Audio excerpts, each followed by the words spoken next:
Teresa Hutson, Corporate Vice President at Microsoft. We're here on the Trocadero. There's a lot of activity despite the kind of chilly, drizzly day, but I mean, check out that backdrop. Amazing. It is amazing. Absolutely amazing. And there are some very serious conversations happening at the Paris Peace Forum. Last year when we were here, a big focus was on 2024, a year of so many elections, half the world's population going to the polls, and what impact generative AI might have on that. Here we are, the biggest ones are behind us. What have we learned? So it's interesting. I think as generative AI burst onto the scene, as you know from the conversations we've had in the past, everyone worried that deepfakes were going to undermine elections. It was the constant point of conversation over and over and over and over again.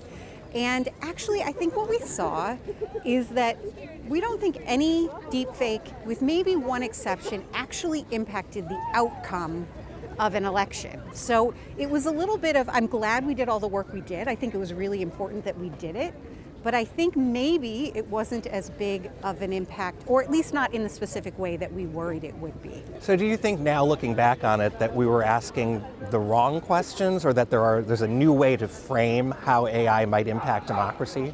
Yeah, I do think so. I think part of the challenge now is to really think about how do you combat what I think is the payoff of the liar's dividend, right? So what has happened as a result of deepfakes is less that any one deepfake impacted how people voted. But I think as a result of deepfakes, people are less sort of confident in what they're seeing online. They're not sure. The information ecosystem is a bit polluted. So in what ways can we restore that trust? Because that seems critically important, not just for the media, but for the electorate. Yeah. So I think there's a couple ways to do that. One, I think there are some technology solutions. There are things like content credentials and content provenance that can help people really understand and trust the source of where something came from. They can say, okay, this did come from this source that I trust. I can look at the content credentials and trace the sort of that technology stamp has said, yep, that comes from who it purports to come from.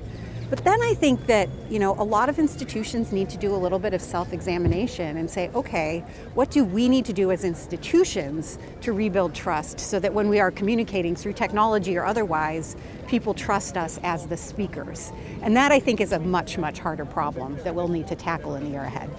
And we were talking a bit before this recording about the fact that technology and disinformation can have impacts on the political system and politics beyond just elections. For example, the people who run for office and stay in office. Yeah, that's absolutely right. I think one of the places we're changing our attention now is to think about other harm groups beyond the electorate, although this certainly will impact the electorate.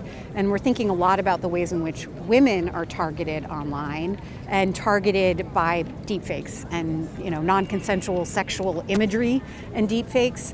And really thinking about the impact that has on women in public life and whether they choose to stay in public life, whether in journalism or politics or even business, because they are being targeted online in different ways. And so that's one of the next things we'll take on to try and tackle and figure out how can we bring technology to bear to that problem. Moving into 2025 now with this critical year behind us, what do you see as sort of the next challenges and opportunities when it comes to AI and democracy? Yeah, I think some of it is rebuilding trust in institutions and the ways in which AI can amplify problems and solutions. So I think that's one thing.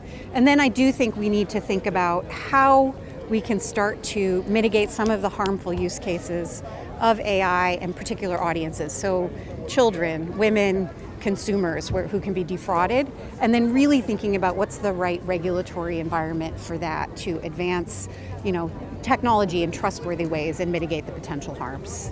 Teresa Hutson, thanks so much for joining me here by the Eiffel Tower. So beautiful. Thank you so much. You. Great to see you.